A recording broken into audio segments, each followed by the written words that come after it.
करता है, पर हर महीने में करता है। पर मकर संक्रांत का ही क्यों महत्व है? क्योंकि कल से उत्तरायण शुरू होता है।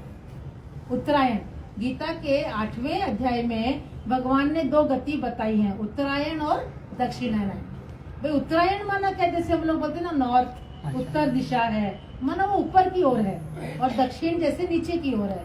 तो इसमें भीष्म पितामह की बात आती है कि कैसे उनको जब भी ये किया था, उनको युद्ध में इतने बाण लगे थे अर्जुन के, और रोम रोम में जैसे बाण थे, तो उन्होंने इस दिन का इंतजार किया।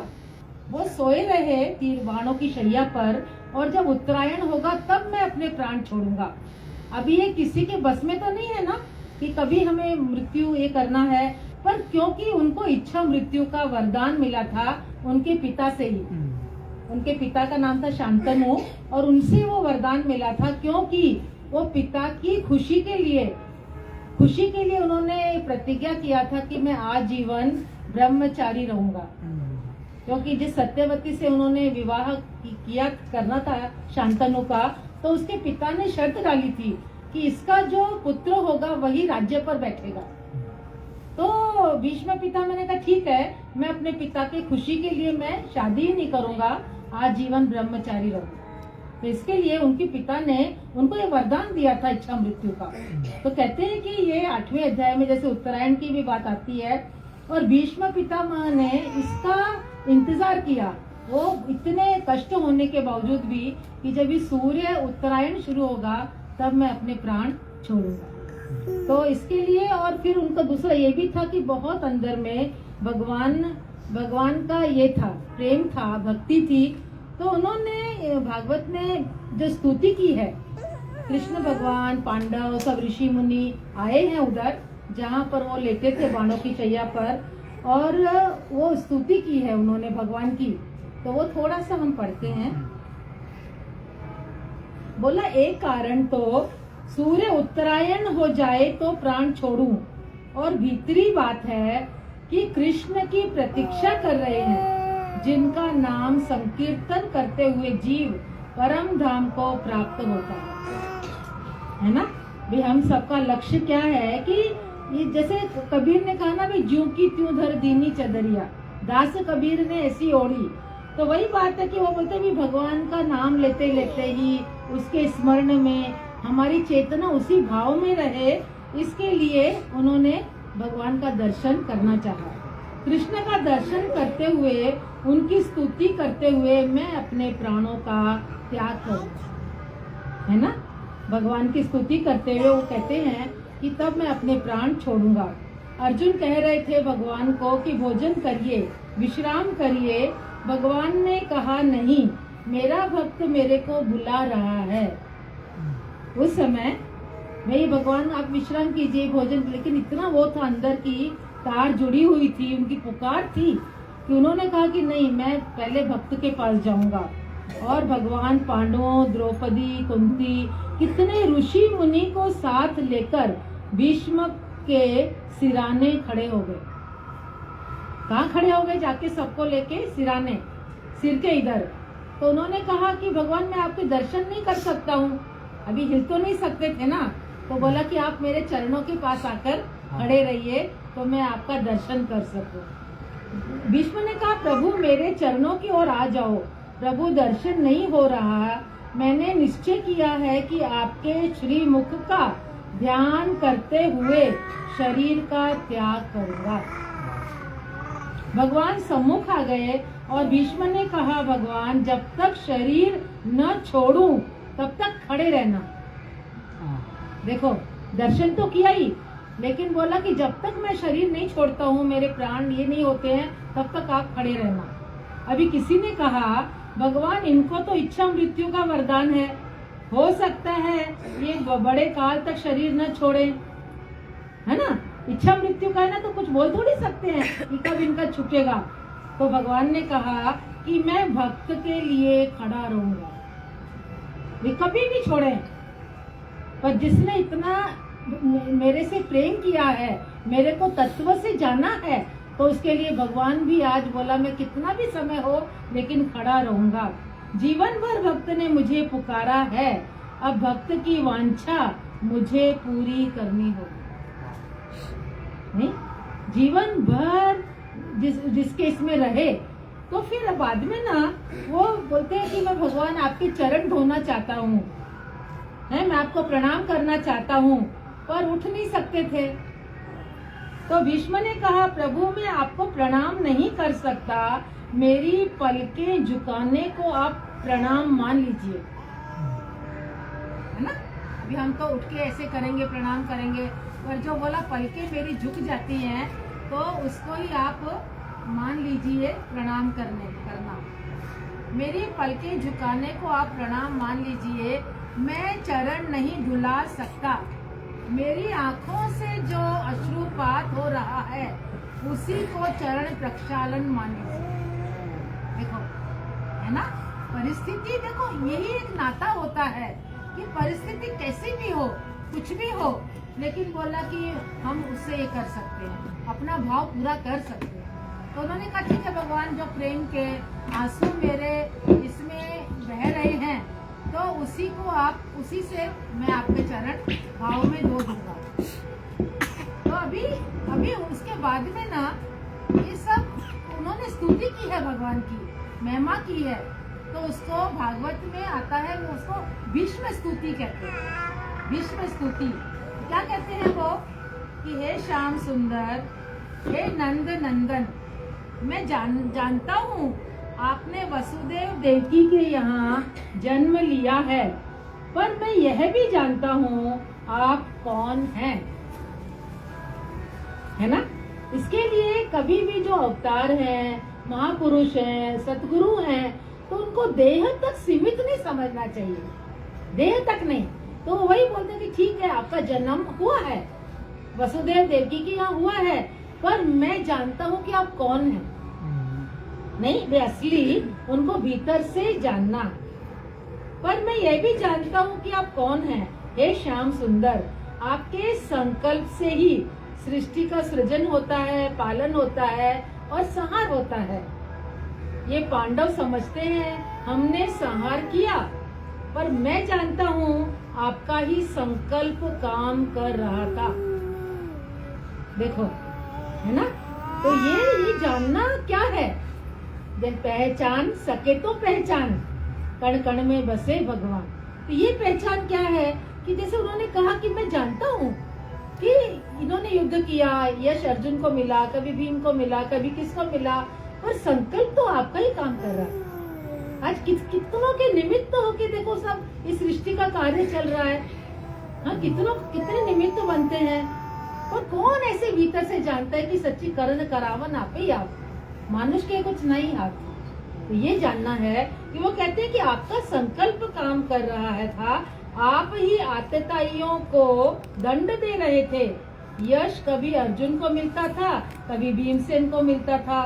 हे प्रभु, आपकी माया तो बहुत प्रबल है, जीव उसमें मोहित हो जाता है। देखो, सबसे जो माया का प्रबल होना क्या है कि देखो कितना भगवान का अदृश्य शक्ति काम करती है, लेकिन ये प्रबल माया में जीव अपने को ही समझता है। देखो, अहमता, ममता करता, यही तो बोल रहे हैं वो कि यश, इसको यश मिलता है, उसको यश मिलता है, पर मिलते हुए यश को भी कौन इतना अंदर में समझता है कि नहीं ये मेरा यश नहीं है, ये भगवान का है ना। तो वही बता रहे हैं कि आपने भीष्म से जो सेवा लेनी थी ले ली, अपने जीवन को पूरा पवित्र रखने का मैंने प्रयास किया।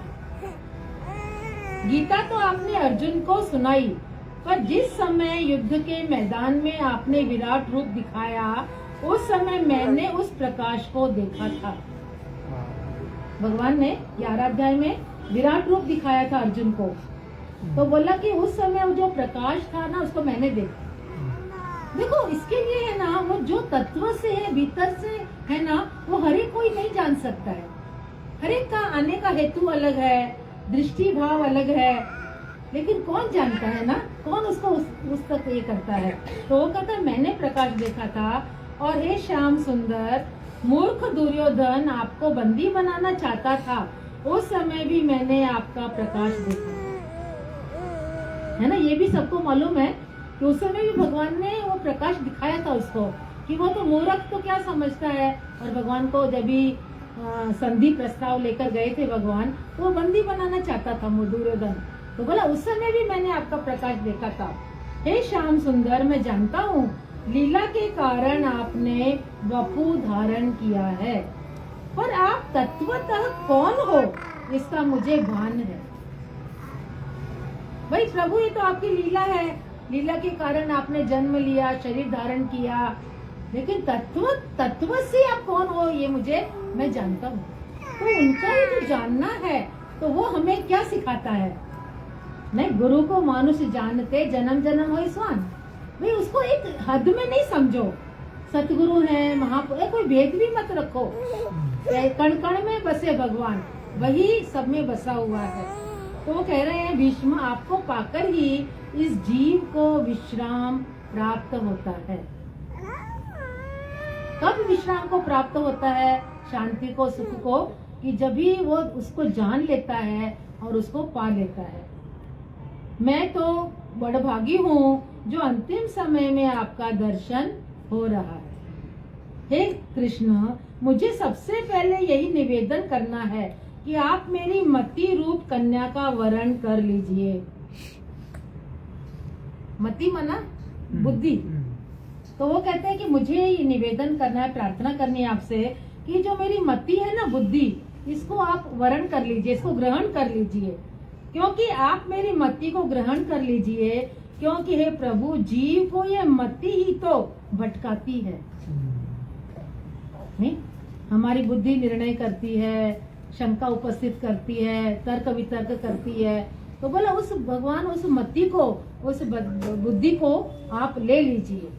हे केशव, अब तक तो इस मति को मैंने संभाल के रखा, विषयों में नहीं भटकने दिया, है ना। देखो, नहीं तो प्रतिज्ञा की है आजीवन, पर पवित्रता का जीवन जिया, विषयों में नहीं भटकने दिया, क्योंकि भगवान से जुड़े रहे, ज्ञान से जुड़े रहे। मेरी बुद्धि अव्यभिचारी है, मेरी बुद्धि से पाप नहीं हुआ। यह कुंवारी कन्या के जैसी है मेरी बुद्धि। हे गोविंद, आप जैसा स्वामी कहाँ मिलेगा। नहीं? तो ये भीष्म आपको अपने मन, बुद्धि, चित्त को आपको अर्पण करता है। हमारा जो अंतःकरण है वो 4 से बना है, मन, बुद्धि, चित्त और अहंकार। तो ये बोला कि ये सब भगवान आपको अर्पण करता है। भीष्म है अब आपकी शरण में, और मति हमारी हरण कर लो आपके चरण में। बस मेरी यही प्रार्थना है, कृपा के सागर मेरी आप में रति हो। रति हो माना मेरा पूरा का पूरा आप में रमण करे, आप में मति हो और आप में ही गति हो। शरीर छोड़ने के बाद ये जीवात्मा भटके नहीं। हे प्रभु, बार बार मुझे वह युद्ध की झांकी याद आती है। फिर आगे बताते हैं, वो देखो युद्ध में भगवान ने प्रतिज्ञा की थी कि मैं शस्त्र नहीं उठाऊंगा, है, और जिस समय और भीष्म बोल रहे थे कि मैं भगवान से शस्त्र उठा के रहूंगा, ऐसे प्रतिज्ञा थी उनकी। तो जब भी बहुत बाण छोड़ रहे थे ना, और सब, तो भगवान को ऐसे लगा कि अर्जुन मर जाएगा, इतने बाणों की बरसात हो रही है। तो उन्होंने कहा कि मैं कैसे आपके भक्त को मार सकता हूँ, कैसे, हो ही नहीं सकता, पर आपको ऐसे लगा ना, तो आपने रथ का पहिया उठा के आप मेरी तरफ ऐसे भागे मुझे मारने के लिए। तो मेरी प्रतिज्ञा रखने के लिए आपने अपनी प्रतिज्ञा भी तोड़ दी। वो मुझे झांकी याद आती। इतना माना भगवान का प्रेम, उनकी लीला, उनको जानना। तो भगवान युद्ध की झांकी मन को लुभा रही है प्रभु। जब आप रथ का पहिया आप हमारी ओर लेके दौड़े थे, वह पीताम्बर आपके कंधे से सरक कर पृथ्वी पर गिर गया। बस इसी झांकी में मेरा मन फंसा रहे, आपके नाम में मेरा मन लगा रहे, एक श्लोक में वृंदावन की लीला को उन्होंने याद किया है कि जो रास लीला वगैरह हुई है, कैसे गोपियों को अपने भगवान ने दे दिया है। तो बोला शरशैया से वे सबको प्रणाम किया है और स्तुति को सुनते सुनते भगवान भी मग्न हो गए। कहते कहते नेत्र अचानक ठहर गए भीष्म के और प्राण तन से निकल गए। स्वयं प्रभु भी रो दिए और सबने देखा कि ब्रह्मरंध्र से प्राण ऊर्ध्व गमन हो रहे हैं और वो समाधिस्थ हो गए। नहीं, कहने का मतलब है कि ये इसलिए किया है आपको शेयर कि कल जो उत्तरायण शुरू होगा, उत्तरायण का मतलब होता है कि धीरे धीरे दिन बड़ा होगा, प्रकाश फैलेगा। और 8वें अध्याय कभी आप पढ़ना, उसमें भगवान ने जो 2 गति बताई है ना कि जीव जब भी उत्तरायण में माना बाहर का भी समझो उसका इतना ये नहीं है जितना अंदर की स्थिति का महत्व है कि कैसे भगवान से जुड़ा है, कैसे हम उस चेतना का ऊर्ध्व गमन होता है, कैसे उस आत्मा के प्रकाश को हम अनुभव करते हैं, कैसे भगवान की महिमा हमको निरंतर याद रहती है। ये सब जो है और किस प्रकार पूरी तरह से हमारा समर्पण भाव है, ये सब जो बोला कि जो इस भाव में अपना शरीर का त्याग करता है तो वो फिर भगवान में मिलके एक हो जाता है। ये माना मकर, इसके लिए जो अभी 6 महीना का समय आपका होगा ना, वो उत्तरायण का समय है।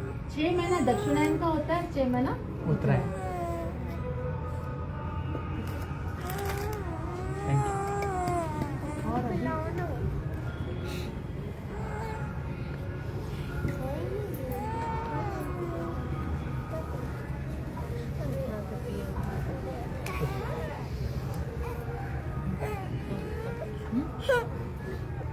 You're okay, Mr. You're fine.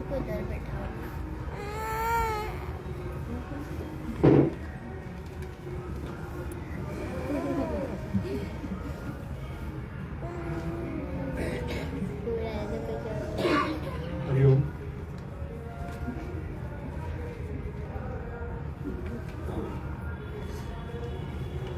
Bhagavad Gita का अध्याय 2। आज का श्लोक है श्लोक नंबर 48। इसमें कृष्ण कह रहे हैं, हे धनंजय,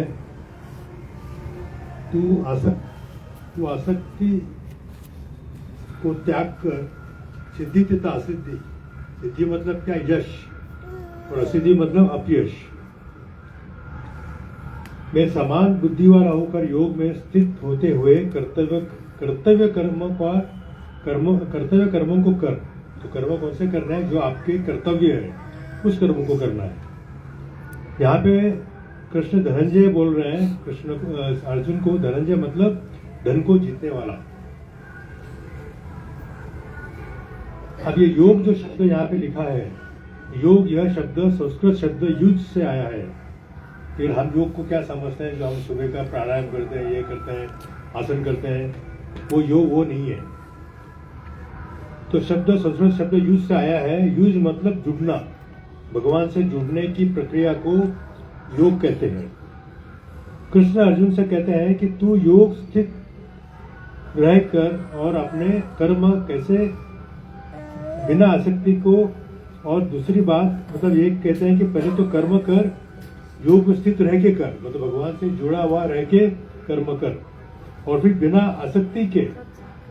और दूसरी बात कही उन्होंने कि कर्म करते हुए अगर यश मिले या अपयश मिले, उससे विचलित मत हो। यह हमारे लिए कृष्ण की एक बहुत बड़ी सीख या सलाह है। हम क्या करते हैं, हम आसक्ति से अपने को दुनिया के कामों में फंसाते हैं और अपने लिए समस्या पैदा करते हैं। लोग दुनिया के वस्तुओं में और कार्यों से चिपटने वाली आसक्ति, मतलब इतने हम आसक्ति की चिपट जाते हैं, उससे आसक्ति पैदा करते हैं। लोग यश की तरफ भागते हैं और अपयश से डरते हैं। कभी भी हम जो कर्म करते हैं, जरूरी नहीं है हमको यश मिले, अपयश भी हो सकता है, तो उससे हम डरते हैं। लोगों का मन भूतकाल और भविष्य के आशा में आसक्ति से कश्मकश में आ जाता है। तो हर टाइम जब मन कहाँ जाता है हमारे, या तो भूतकाल में जाता है, क्या गलतियां हुई, क्या परिणाम निकला उसका, या तो फिर भविष्य में कि क्या होगा, मिलेगा नहीं मिलेगा। तो इसी कश्मकश में आ जाता है। और ये दो चीजें मतलब भूतकाल में जाना और भविष्य में आना, ये दो चीजें लोगों को ऐसे विरुद्ध दिशा में खींचते हैं जैसे कोई उनको फाड़ रहा है। एक इधर से खींच रहा है भूतकाल, एक उधर से भविष्यकाल खींच रहा है। वे अपने को बटा हुआ महसूस करते हैं, दुविधा में फंसकर निर्णय नहीं ले पाते, परेशानियां और उत्सुकता, एंजाइटीज,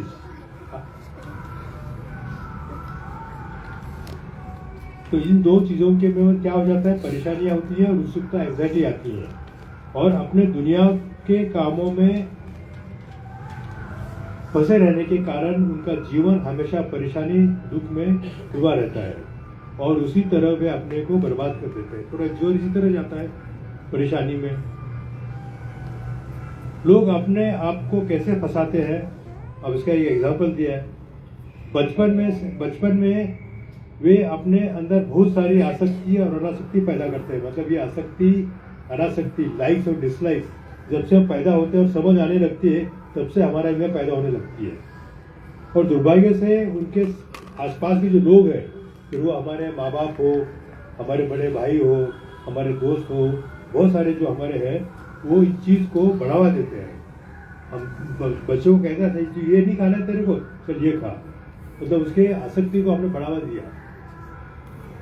और यही चीज़ बच्चा जब बड़ा होता है और शादी करता है तो वही चीज़ आगे भी चलती है।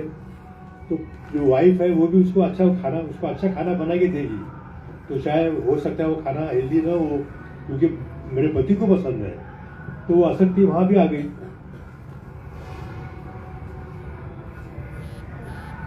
ऐसे करते करते हमारी आसक्तियां और अनासक्तियां इतनी मजबूत हो जाती हैं कि हमारे हर एक्शन को वे चलाती हैं। तो ये बचपन से करते करते जो भी हम काम करना चाहते हैं वो हम आसक्ति या अनासक्ति के वश में आके करते हैं। ये काम पसंद है तो मैं करूंगा, वो काम पसंद नहीं है तो नहीं करूंगा।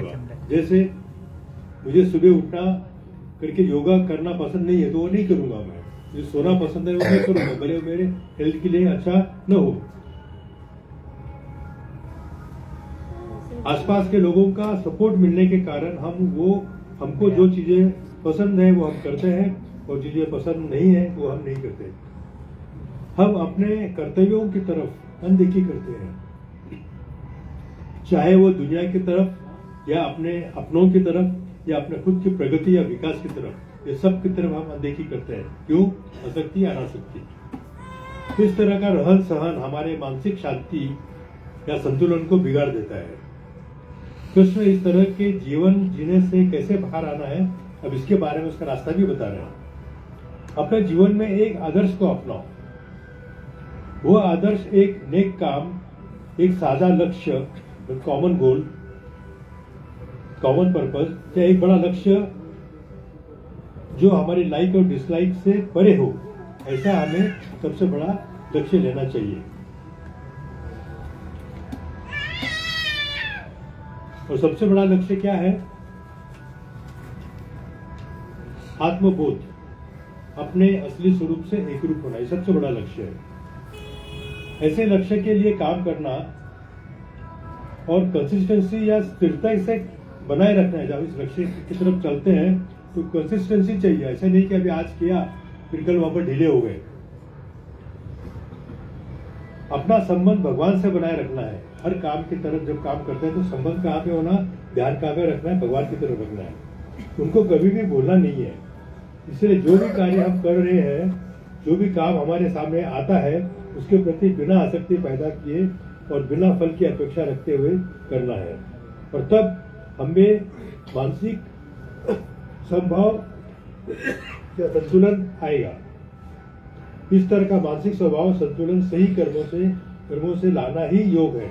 तो जब हम अपने आप में समभाव लाएंगे और संतुलन लाएंगे तो वही जो है हमारा सही कर्म इस तरह के मानसिक स्वभाव को लाएंगे और वही कर्म जो है वो योग है। तो सही कर्म यही है और वही योग है। हरि ओम।